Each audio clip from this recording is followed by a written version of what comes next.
आजकालच्या युगामध्ये आपले डोळे सतत कोणत्या ना कोणत्या स्क्रीनसमोर आहेत. या स्क्रीनपासून लांब होण्यासाठी आपल्याला ध्यानाचा अत्यंत चांगला वापर करता येऊ शकतो.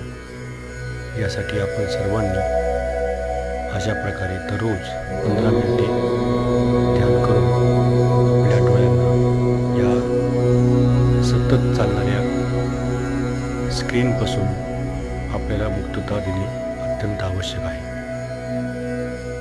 आपण सर्वांनी ध्यान करावे. तसेच डिस्क्रिप्शनमध्ये टाकलेल्या लिंकचा वापर करावा.